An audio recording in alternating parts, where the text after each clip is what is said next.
let's look at how our societies were before now and what resources can we get from our homes, from our cultures, and we'll be amazed to find out resources that we can use to challenge many of these things. So if you tell an average African man is an arrogant man, because he doesn't want to be challenged, he doesn't want to yield his rights, he doesn't want to bow to one.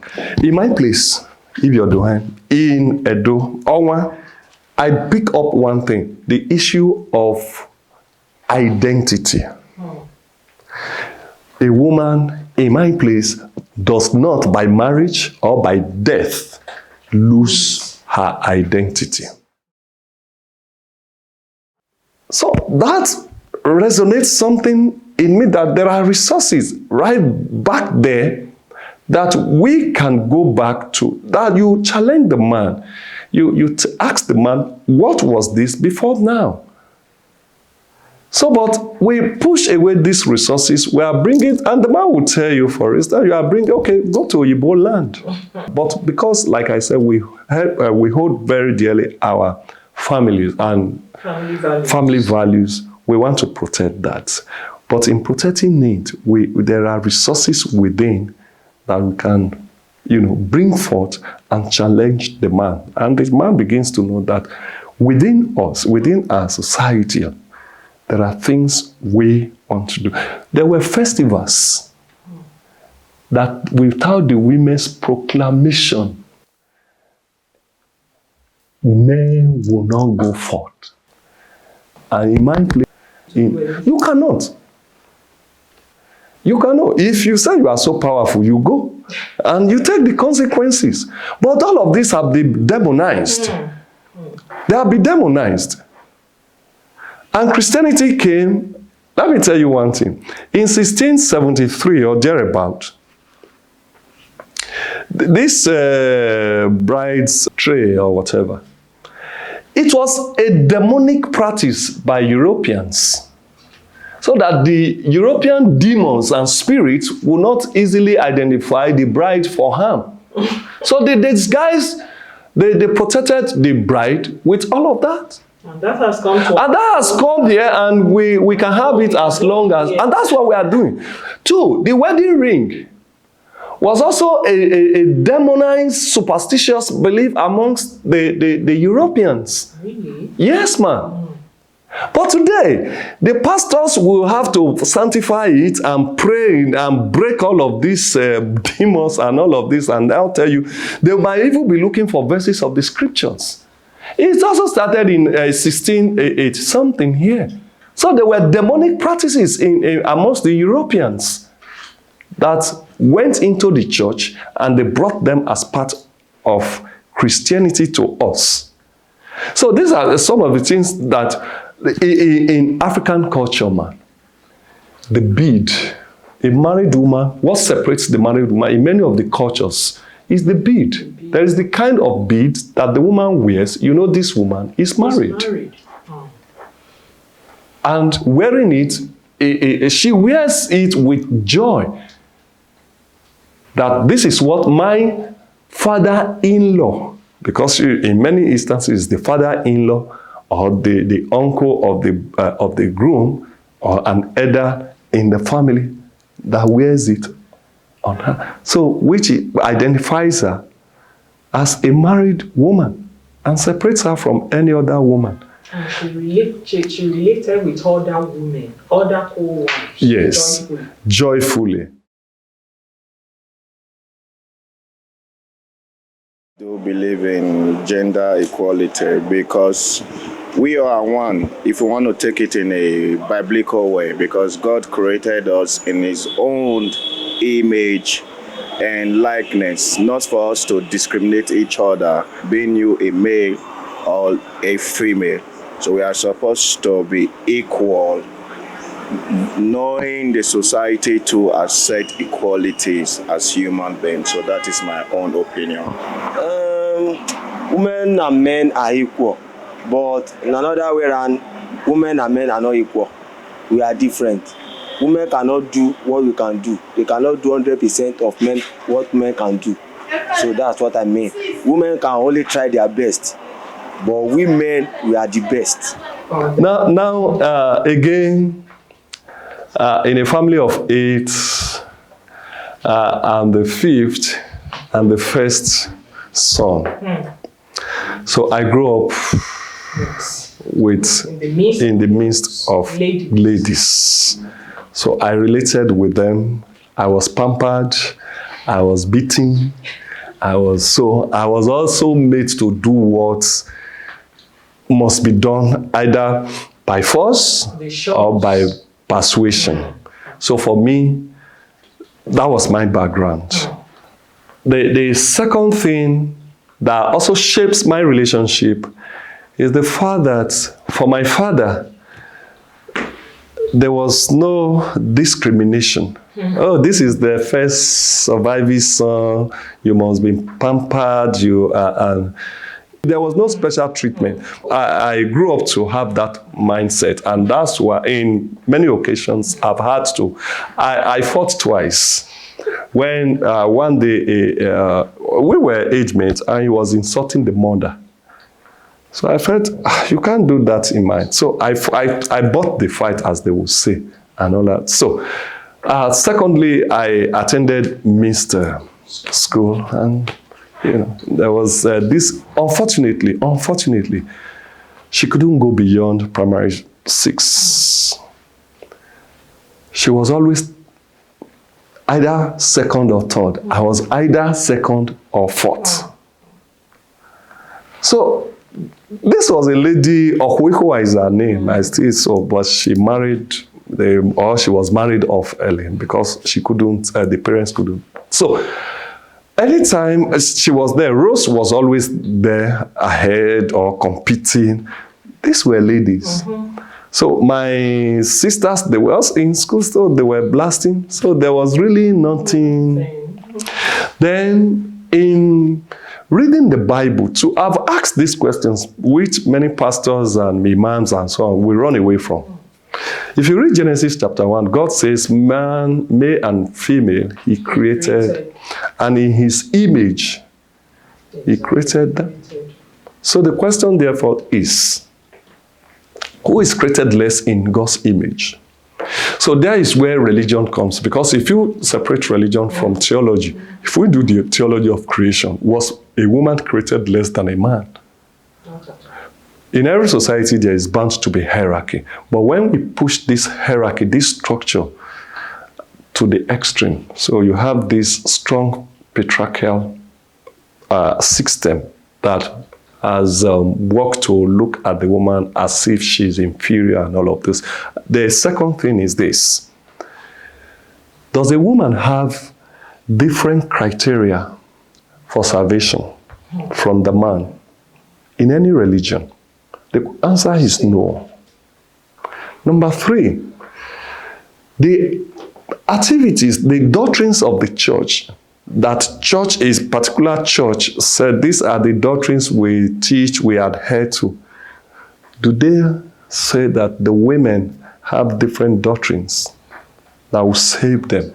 I've asked pastors, big pastors, these questions, but they tend to, I have not gotten satisfactory answer. If a woman preaches to somebody and the woman gets saved, the person gets saved, is that salvation inferior? If you are drowning in the water, for instance, do you care whether it's a man or a woman that jumps into the water to rescue you? These are very existential, theological, and ethical questions that we ask that patriarchy cannot answer. So for me as a person, I do not see the difference. I have female, I have male children. I do not treat them differently. So in religious studies, we have different schools of thought. So it will be difficult for me to speak authoritatively. I had a professor, Professor Dime, Christopher Dime. In his inaugural lecture entitled God, male, female, or asexual. He raised very pertinent questions, which I believe people should read about God and about gender and humanity as a whole. If you look at the Greek Bible and terms, mercy is a feminine word. Love is a feminine word. Compassion is a feminine word. And all of these words that we use on God. God is compassionate, God is merciful, God is gracious, God is loving, God is all-loving, God is kind. These are feminine Greek words that are ascribed to God. So he asked the questions. If all of these attributes, words define God, God must be a woman. Because women are more merciful. Women are more kind. Women are more gracious. Women are more loving. And so if you put all of this together, he then came to the conclusion that God may be woman if he created man and woman in his own image. So that aspect of love, of kindness, and all of this must. So if we begin to see God as a loving father, as a compassionate father, as a kind, a gracious, merciful father, and we see these qualities more exhibited by women, then I think this religious high standard that bends towards patriarchy should be reconstructed to reflect the image of God in humanity, and the way God wants it to be. Because at the end of the day, everyone that will be saved in the eschatology when you meet with the Lord, it is not just going to be male and female. It's going to be those who are redeemed from the Christian perspective. So it is not about gender there. Jesus also told the Sadducees that, come, this woman has married how many husbands? He said, but in resurrection, nobody is talking about that. We are meeting God as individuals, not as male or female, married or unmarried. But we do not look at all of this. But like I said, we have different schools of thoughts, and people are persuaded, perhaps by their learning, by their upbringing, by their cultural values, and by their religious persuasions, to argue the way they are. But for me, I believe that I do not have anything essentially better than the woman, and the woman doesn't have anything essentially better than the man. But we must respect each other, and that's what humaneness in humanity deserves for us. The hierarchy will prevent some people from going to, because you are going to be violent, you are going to be segregating, you are going to be hard unnecessarily. But in any system that is structured, organized, must have hierarchy. But if you push it to the extreme, it becomes violent. You see, culture is a way of people, and culture is not static. It's ever dynamic. Different cultural streams run into a particular culture for good or for bad. And when we evaluate some cultural practices and values, we find reasons to say, okay, let's do away with this. Let's hold on to this, let's modernize this, and so forth and so forth. Now, in those days, why were these people doing that? You cannot express what you felt directly towards each other. People want to know where you are marrying from. Whether there are issues first and foremost, whether there are incurable diseases. We may not know that this African pre-colonial were what we now call genetic diseases and all of this we are running away from. They were observing that. So if there is something running in a certain family, like such incurable diseases, nobody will want the daughter to marry in such. So investigations were usually socially and also spiritually done. They also want to know whether the person will be able to take care of their daughter. Does he have a farm? Is he? They want to know the person standing in the family. Do they still in their family? Are they rogues in their family? Because those people cannot really marry in the community. They have to go elsewhere where they are not known.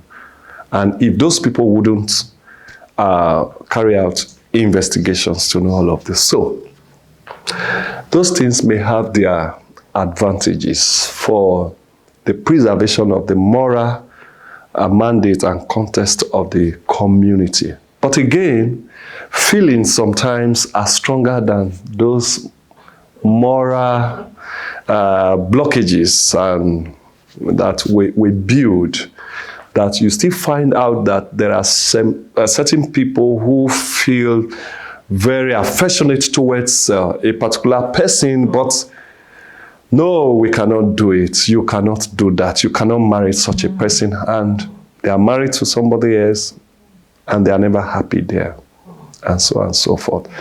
So it has advantages. It also has disadvantages. But today, we are also practicing it. We have seen a case where churches will say, okay, go and do your blood test. If you are AS and the other one is AS, you cannot come together. It's part of the stuff. Some of them have gone beyond just genotype.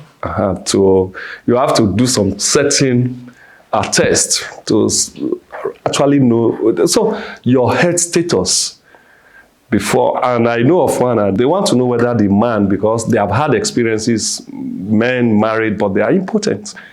And the family, so the church wants to know all of this. So you don't come back to us and we'll be fasting and praying. So it is not really dead, but it's now being quoted in such a modern way that it appears acceptable. So the church is taking over that from the traditional culture. So it has its advantages, like I said. It has its own disadvantages. We have also seen people who are AS and they say, well, if this church is not going to wed us, well, we'll go to the registry, and they have gone ahead. And even in the traditional, I know of women, and we're told that this woman eloped because to find love. Yeah, the family wanted them to marry different, but this is where their hearts were, and one, they just eloped. They ran away with the men, and they go with their heart, and they feel, they find love, and they live. So it's, for me, not too strange at that. So it's also part of the power of women to be able to take decisions that on their own. Yes. And being manipulated. Yes. Certain decisions that will affect them as a person. The answer is this: gender equality is a struggle. Yes.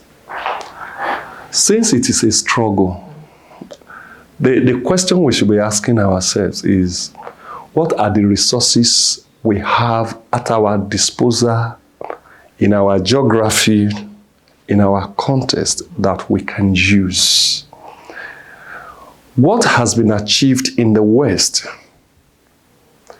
even though it's an aspiration, is different from what we have in Africa. Number two is the fact that the development in the West, for instance, you must have heard of secularization thesis that predicted that the churches will wane and they will die, religion will die off, and secularism will take on the entire world. But again, it's not true. But the level of secular status that the West has achieved has helped women's struggle, feminism in the West, to achieve what they have achieved. On the contrary, religion still is the most powerful tool to create identity in Africa. So when we look at, when we now talk about global struggle like that, we look at the context. What do we have? How do we use our cultural, local resources to engage our struggle? Why we look forward to receiving additional help and resources from outside. But if we look at, and if we expect that all the struggles, all of this will come from outside to help in the local scene, we may just be dreaming. So for me, I think we must start to enlighten ourselves.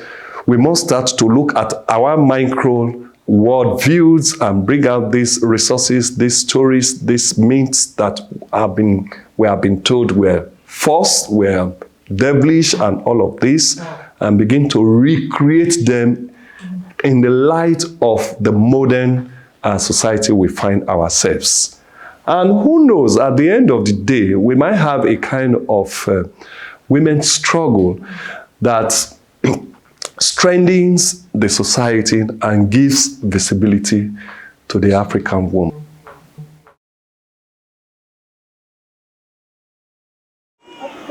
Well, it's partial, because I'm also a woman too.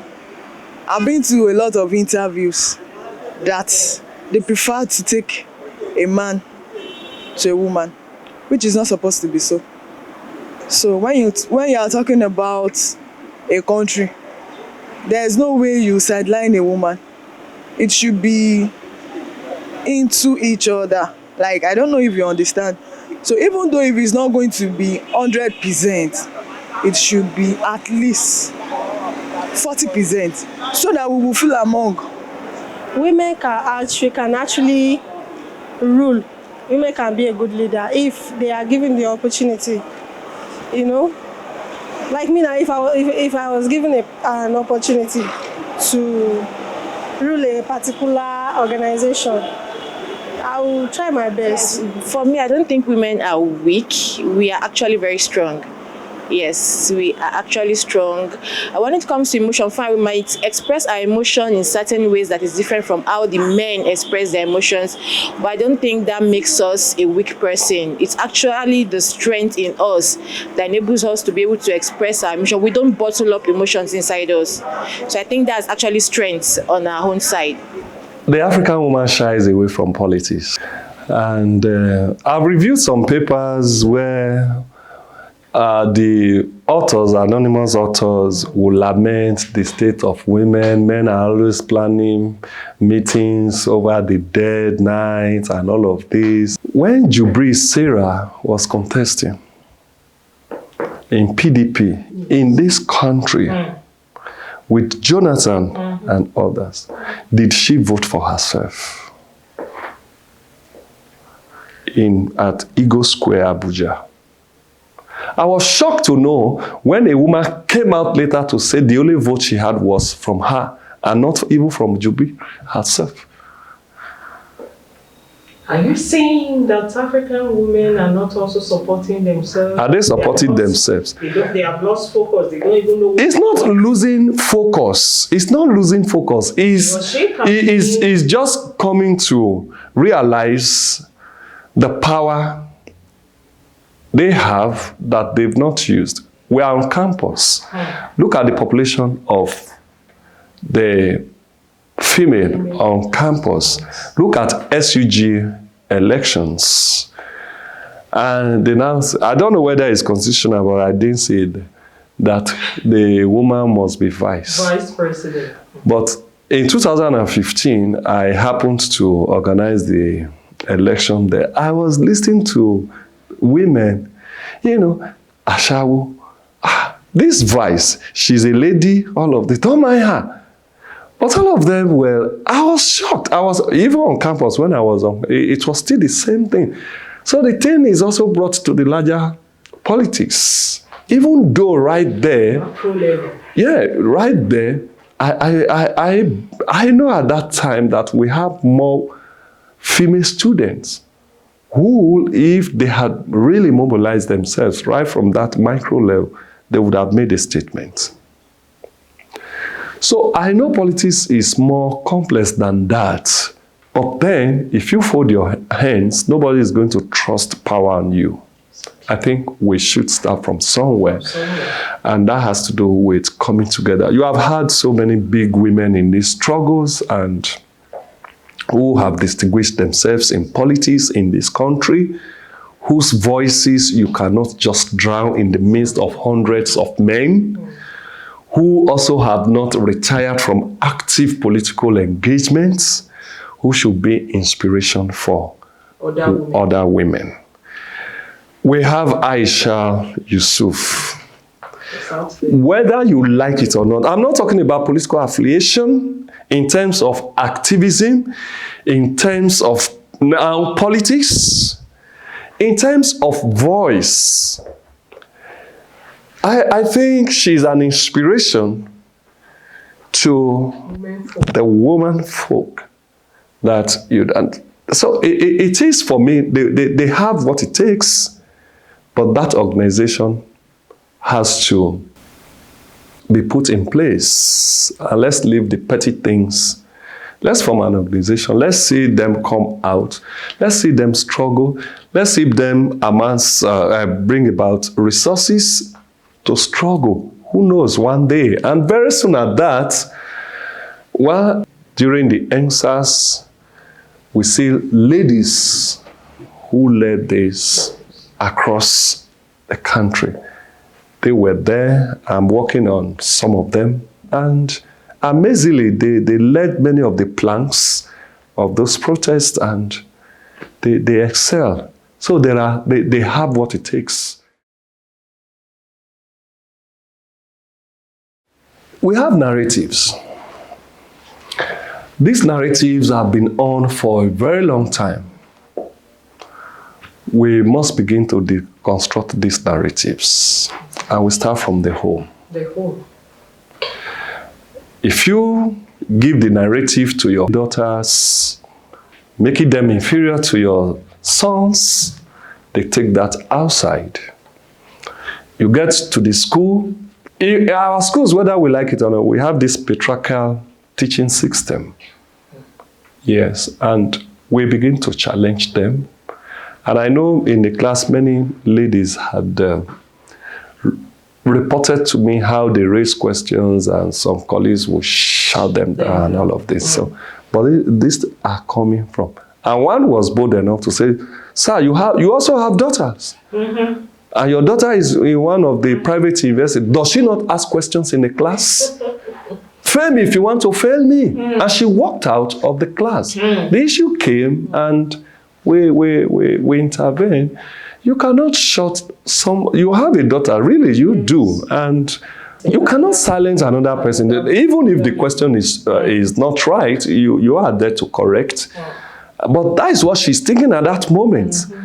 And so don't kill that initiative. So our school system also contributes very negatively to this, but then it still has to be challenged. Exactly. So at every level, from the home, from the educational system, from the political system, the social system, again, women are there. In the economics, they are there. They are making a lot of money. Even though we are talking always complaining about technology, they are there.